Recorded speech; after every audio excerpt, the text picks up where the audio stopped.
This is the official National Lampoon stereo test and demonstration record. It is not a tape. If you are playing it on a cassette tape recorder, a cartridge tape recorder, or a reel-to-reel tape recorder, take it off immediately and place it on your turntable. For those unfamiliar with modern stereo terminology, a turntable is a mechanical device that contains both a rotating disc and a needle. Do not confuse it with a sewing machine, which also contains both a rotating disc and a needle, and should be used only in the event the record tears. To get ready to test your stereo system, assume that you are a teacher and that your stereo system is your class. Stand in front of it, sneer a bit, and give it all the different tests that are coming up on this record. If at any time it does not pass a test, immediately stop the record right where it is and proceed on to the punishment band. Side 2. This band consists of complex musical passages that are torturous for even the best stereo system to track and play. And you can be sure that rather than go through this punishment again, your stereo system will settle down and study hard, so it can pass its tests. We begin with the most basic test of all. Can your stereo system accurately reproduce both the male speaking voice and the female speaking voice? In the following, you should hear a typical male voice followed by a typical female voice. 1, 2, 3, 4. 1, 2, 3, 5, 4. If your stereo system reversed these voices, it is quite maladjusted. It has deep-seated problems that may require years of intensive repair shop analysis, and you should settle for nothing less than the best stereo therapist money can buy. Stereo systems, like human beings, can be out of balance. This test, which consists of an actual cut from a famous quiz show, will help you determine whether from your listening position the left or right speaker is overemphasized, or if they are weighted properly. Listen carefully. I am the real Lassie. I am the real Lassie. I am the real Lassie. I am the real Lassie. Who did you think the real Lassie was? We'll give you this hi-fi hint. The real Lassie should have been right smack in the center between your two speakers. If she wasn't, replay the band and adjust the balance control on your amplifier or your receiver until she is. As a further check, take a look at the carpet between your speakers.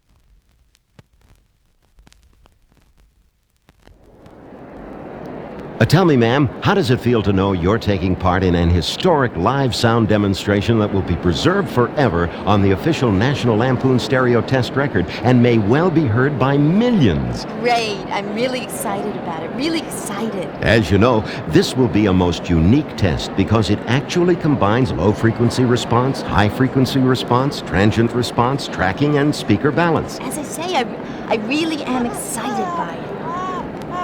Little Johnny here is all excited, too. He's got really great high-frequency response.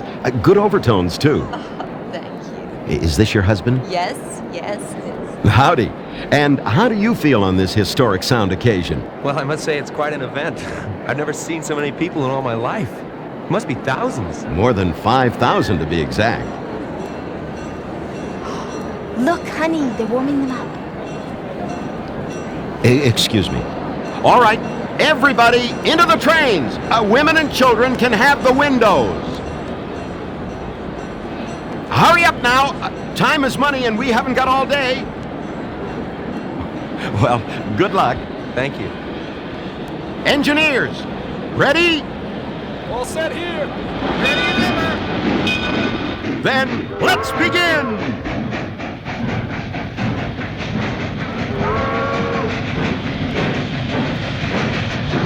This is it, folks. This is it. Listen carefully. Listen carefully now.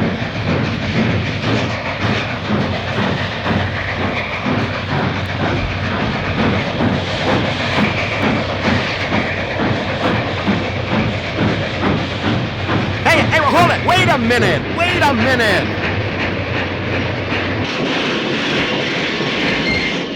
Fred, check that switch track, will you?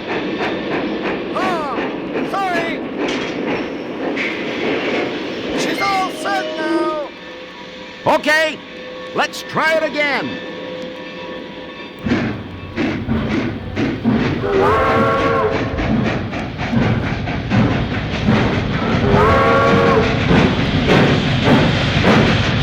Yes, folks, I can see he does have it right this time. Any second now. Yes, there. They're each going about 60. No, make that 70. Yes. Now, listen carefully.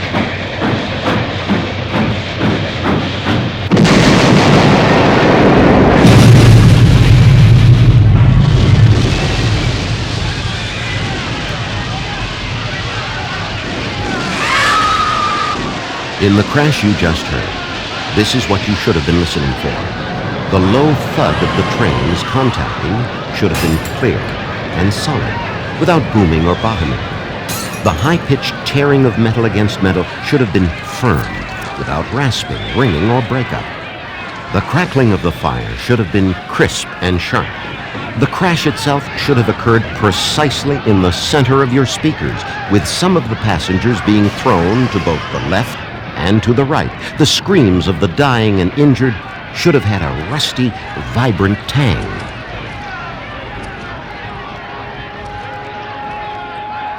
The ambulance sirens you now hear in the background should be pure and non-wavering.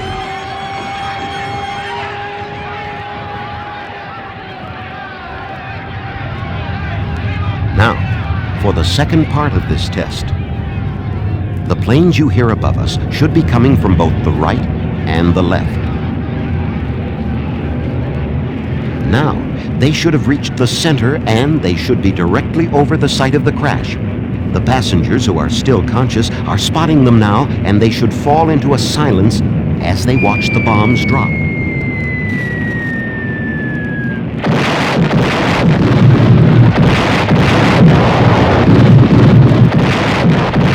It is well known that it is very difficult for even the finest record-playing units to properly track the sound of incendiary bomb explosions.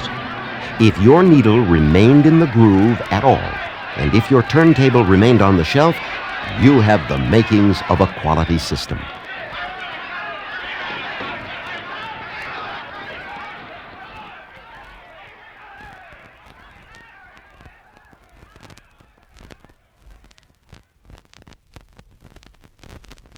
The following is a test for separation.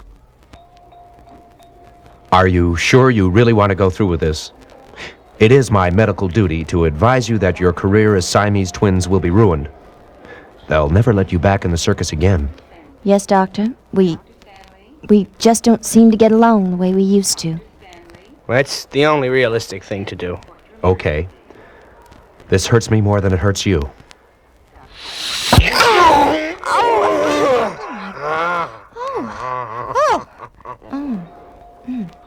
Well, how do you feel?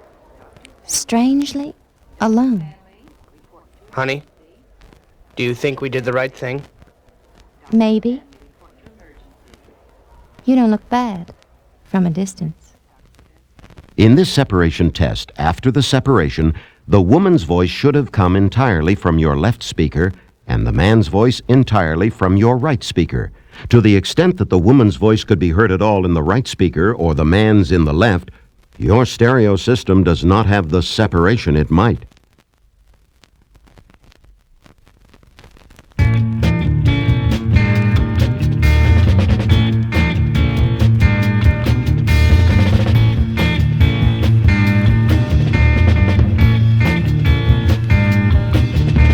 Stereo demonstration, the brand new rock sensation.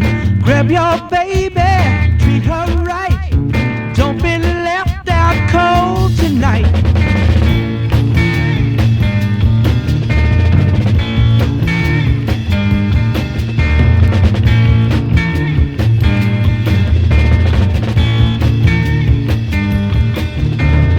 If you're feeling really low,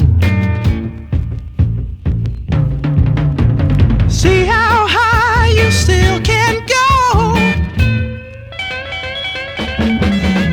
And while you're at it, for the nonce, test that frequency. emergency response.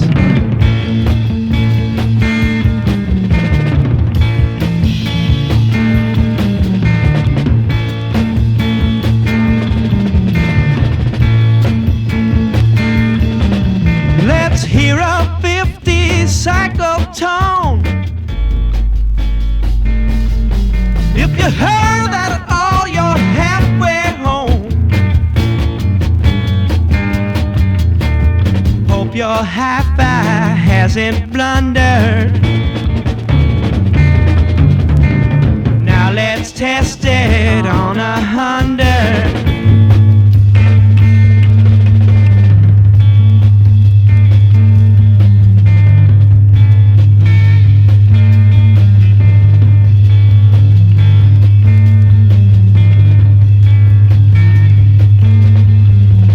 Now didn't that sound awful strange? So let's move up to the mid-range. Here it is, baby, 500 cycles.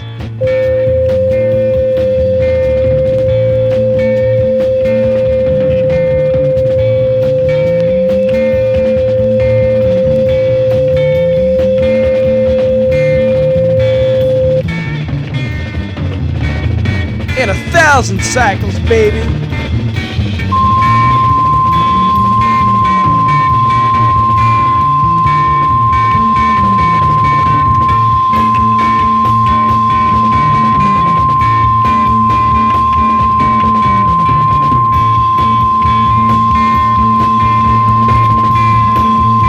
And 1,050 cycles.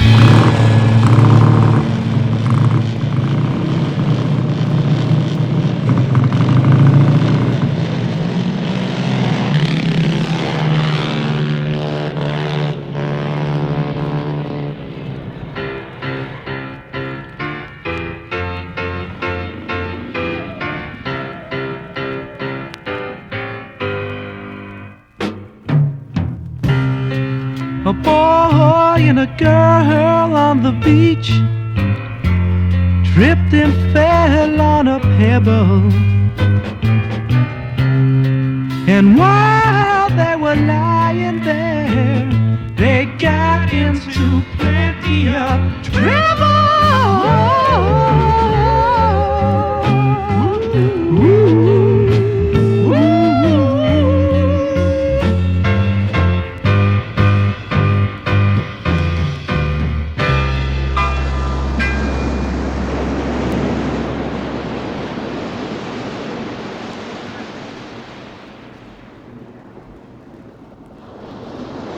Oh, darling.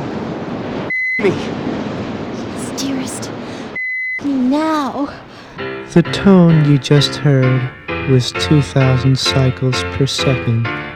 The tone you hear next will be 4,000. Oh, baby. That's great. Wow, baby, you really something else. Next, 6,000. More. More. More. More. Test your hi-fi out again. See how well it handles 10.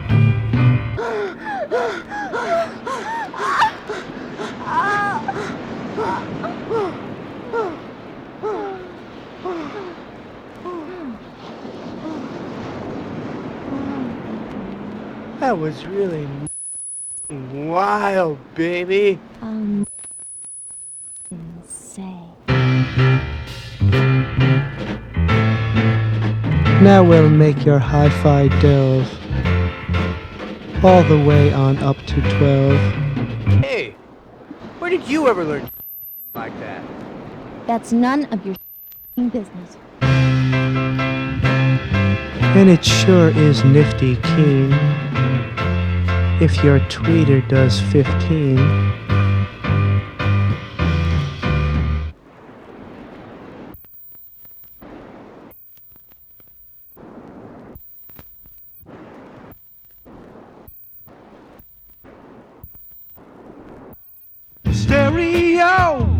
demonstration, the brand new rock sensation. Grab your baby, treat her right. Don't be left out cold tonight.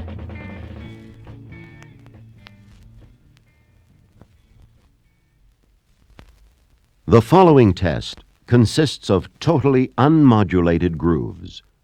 Unmodulated grooves contain no audio information whatsoever. This means that if you hear any sound at all, it is originating artificially within your system. Listen for noise of any kind, such as hiss or crackling, and especially the low-pitched sounds that show the presence of turntable rumble. In addition, this special silent passage serves as an excellent test for a phenomenon known in the high-fidelity industry as amplifier will.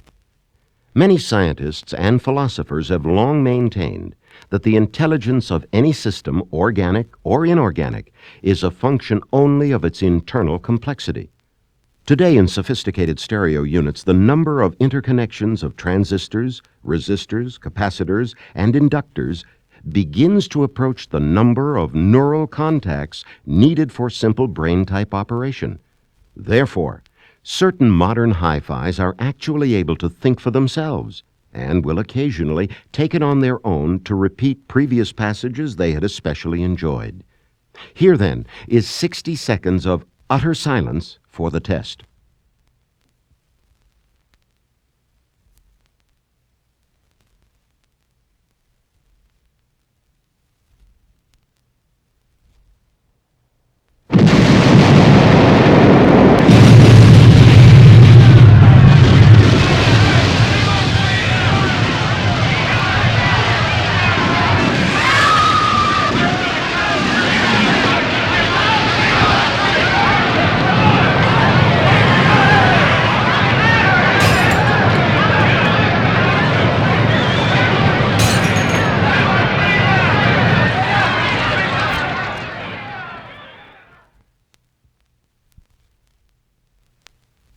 Our next to last test on this side of the record is not strictly speaking a test at all. Rather, it is a public service of the official National Lampoon stereo test and demonstration record that can be used fruitfully by anyone who likes to enjoy the sound of loud fidelity in today's dense and thin-walled environments.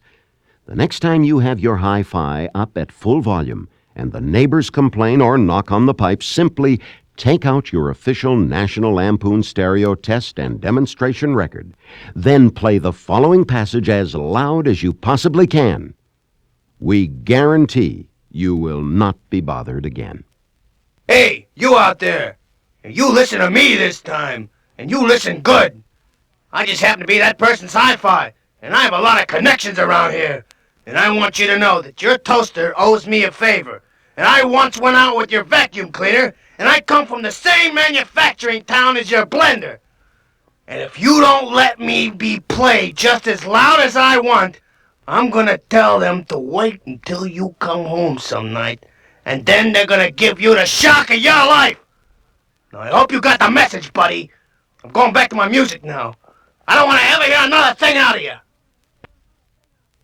You have now reached the conclusion of Side 1 of your official National Lampoon stereo test and demonstration record. And what better time for our special end-of-the-record test? First of all, this is a test of your equipment. No matter what brand or type of record player you have, the tone arm should now be close to the center of the record, and to the center of the record, and to the center of the record, and to the center of the record, and to the center of the record, and to the center of the record, and to the center of the record, and to the center of the record, and to the center of the record, and to the center of the record, and to the center of the record, and almost at the shiny area just before the label. If you own an automatic turntable, in a few seconds, the arm should raise itself as if by magic, and then return to its rest near the outside of the unit. If you do not have an automatic turntable, this should not happen. The second part of this test involves you. If you have been correctly installed as part of your stereo system, you will now lift the record up, turn it over, and replace it on the turntable with side 2 on the top. You will then proceed to listen to all of side 2. If you do not do this, you have failed the test, and you have the worst hi-fi system in the world, no matter how much money you spent.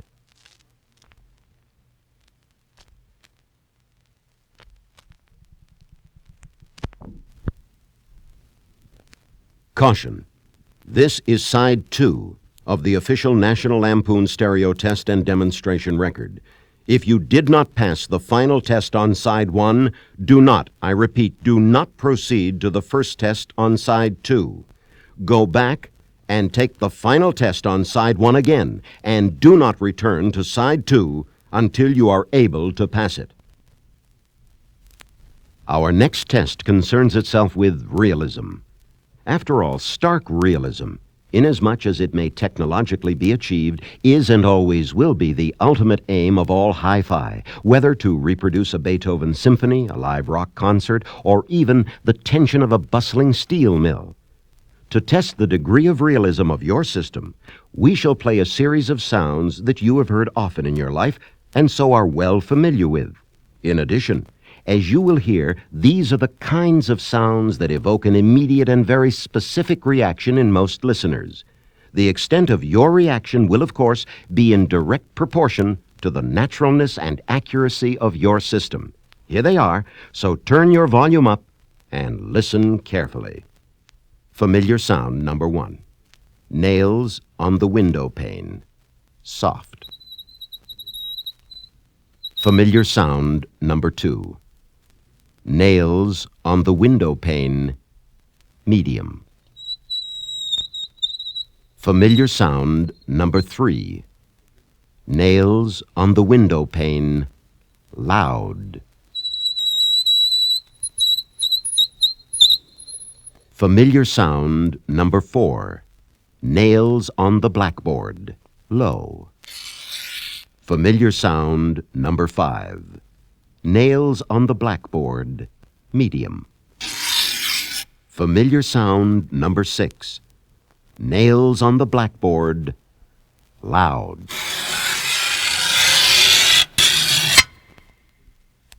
This concludes our test for realism. We hope you enjoyed it. The following is a special test to determine what is known as resistance accuracy of the balance control on your amplifier or receiver. The balance control, as you probably know, is the all-important control that determines the loudness relationship between your left speaker and your right. It can be used to distribute the sound evenly, to emphasize either the left or right speaker at the expense of the other, or even to fade out one speaker entirely. Its purpose is to provide a means of adjusting the stereo image for people whose listening position must be closer to one speaker than the other, or in rooms that present unusual acoustic problems by tending to emphasize or depress volume differently on each side. Other tests on this record have shown you how to adjust the balance control for your listening environment. This so-called resistance accuracy test will help you make sure that the balance control itself is operating correctly, both electronically and mechanically. It is a very important test to anyone who wishes to enjoy the ultimate sound that his stereo is capable of delivering, and we urge you to listen to these instructions carefully and to follow them just as you are told to.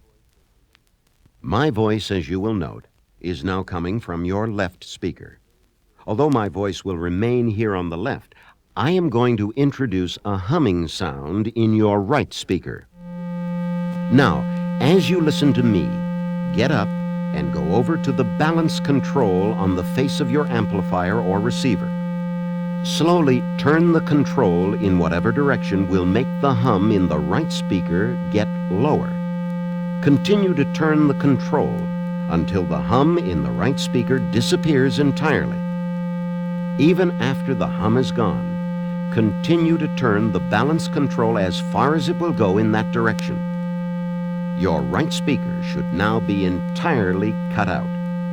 Note that we have not changed the recording of the hum in any way. The hum is still there, impressed on the right channel portion of the groove, but you have adjusted your system not to display it. As part of this test, you shall now listen to a passage of specially recorded music. Do not turn your right channel back up during the music. All the music will come from your left channel, where my voice is now. The music will last 60 seconds, and you should listen to it very carefully from your normal listening position. Rather than tell you now what you should be listening for, which may prejudice you, I shall wait until the passage is over, and then ask you to answer certain questions about what you heard. Familiar sound number 1. Nails on the window pane. Soft. Familiar sound number 2. Nails on the window pane. Medium. Familiar sound number 3. Nails on the window pane. Loud.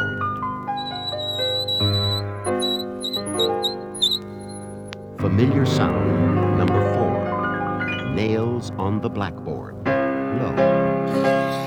Familiar sound number 5. Nails on the blackboard. Medium. Familiar sound number 6. Nails on the blackboard. Loud. This ends the music part of our test. Before we proceed, go back to your amplifier or receiver and return the balance control to where it was before. As you do so, you should hear the hum reappearing in your right speaker. I will now fade the hum out of your right speaker, and then tell you something really funny. I just played a joke on you. There's no such thing as a resistance accuracy test for a balance control. Balance controls are one of the simplest parts of any stereo, and they almost always work perfectly, but I had a good reason for tricking you into temporarily killing the sound in your right channel. While you were wasting your time listening to that silly music in your left channel, do you know what had been sneakily recorded on the right channel? A filthy, dirty traveling salesman joke. That's what. A sick joke with lots of sex and violence and the kinds of four-letter words that we guarantee you've never heard on any phonograph record before. You could have really been getting yourself off, but instead, you did what I told you and you missed it. Of course, if you happen to be one of those creeps who's willing to go out of your way to hear dirty words on your hi-fi, you could always replay the passage with the balance control turned entirely in the other direction, so this time the music in the left speaker, it'll drop out, and the filthy joke in the right speaker will be heard loud and clear.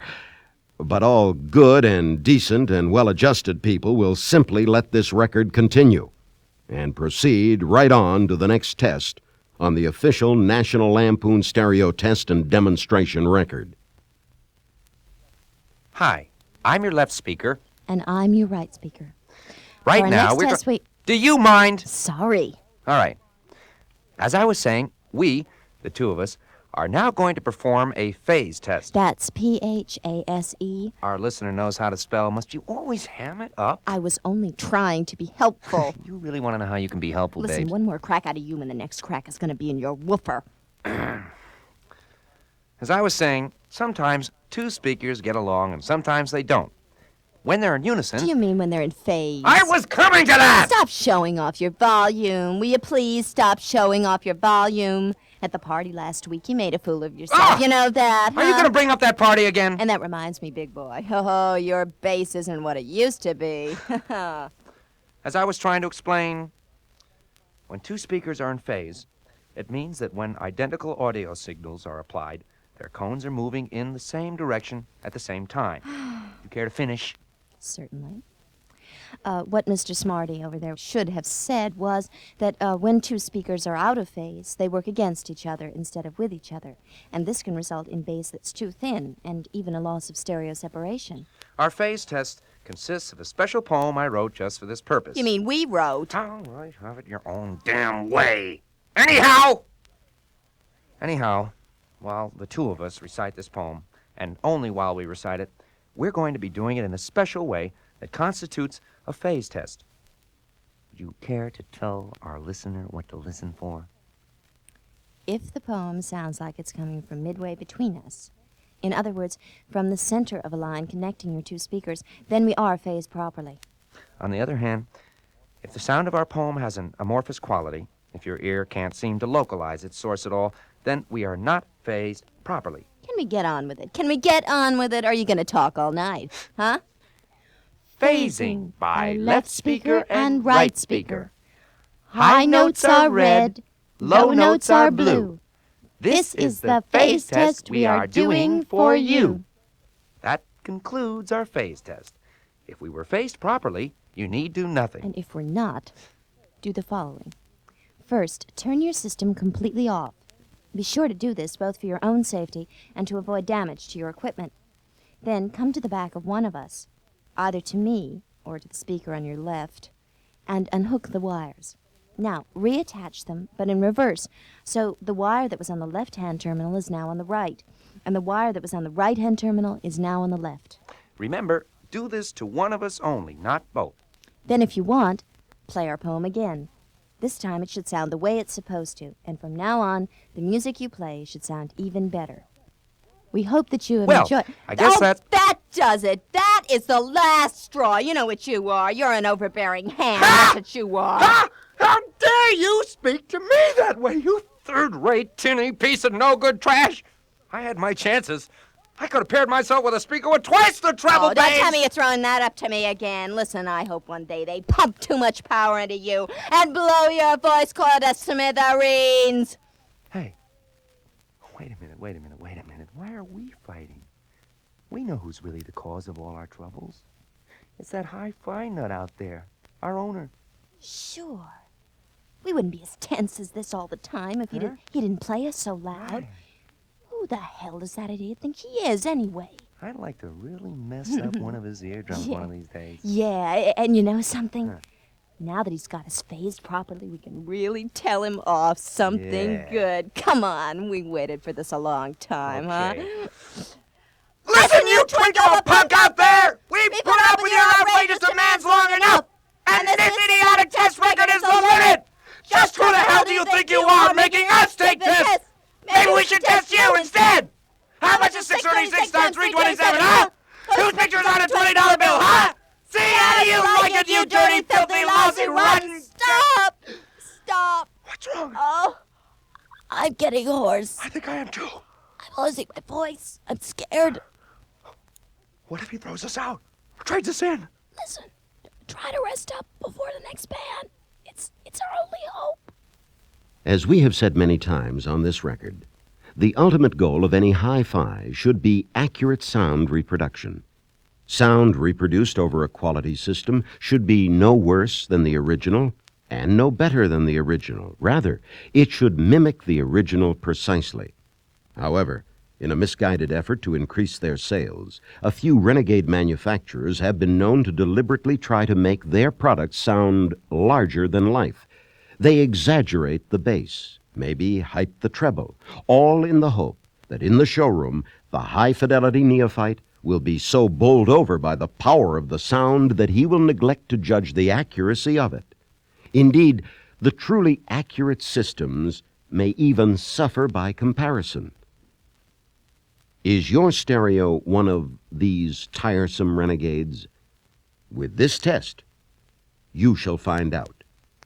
Here to tell you about the test is an official sound engineer of the official National Lampoon stereo test and demonstration record.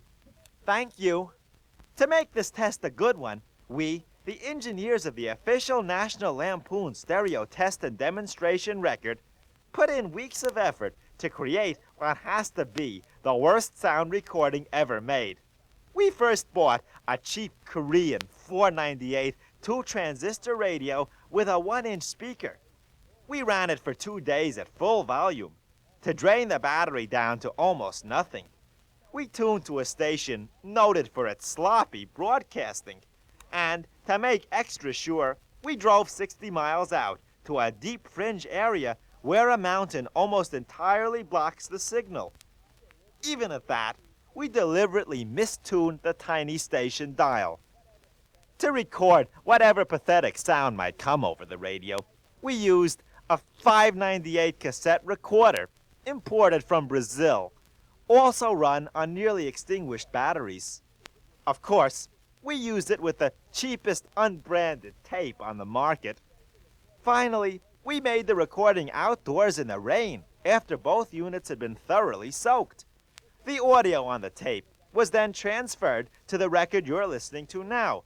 But for this section only, a special worn-out and long-neglected cutting machine was used during a major power brownout.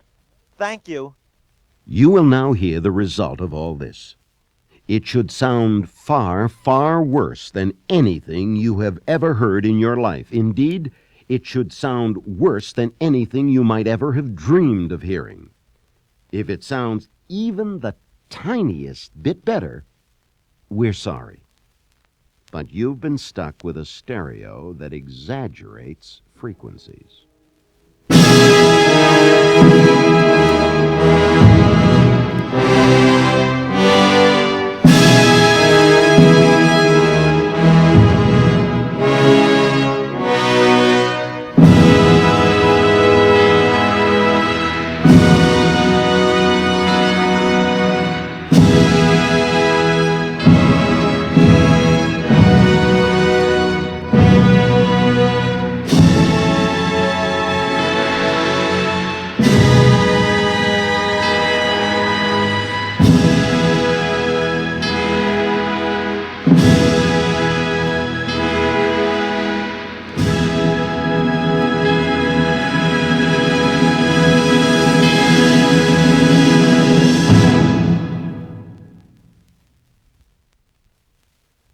In today's busy environment, the modern stereo listener often finds himself confronted with unwelcome background noise of all kinds.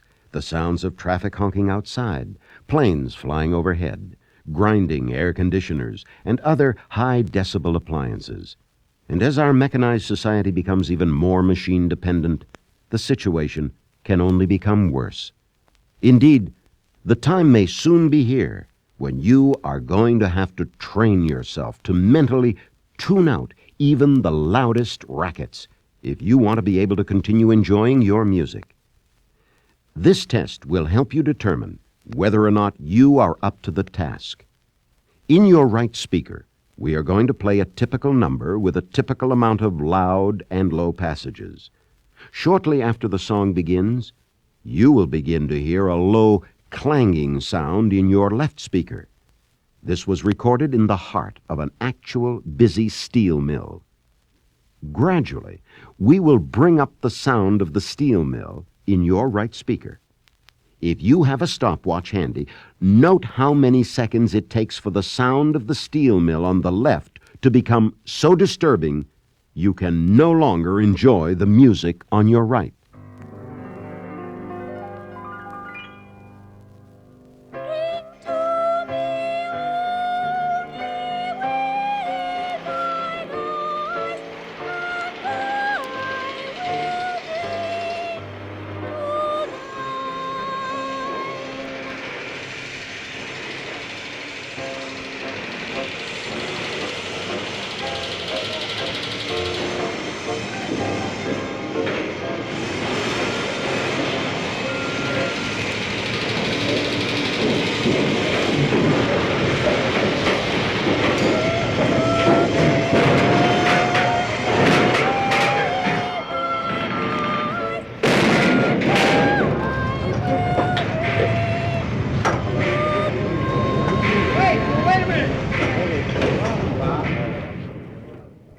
If you enjoyed the music for 40 seconds or longer, your nerves and ears are well prepared for the high-fidelity super-industrial age that is coming. If you enjoyed the music for between 30 and 40 seconds, you will probably make it. If, on the other hand, you were able to enjoy the music for less than 30 seconds, you have already suffered irreversible ear damage, and at any moment, you are in danger of losing your...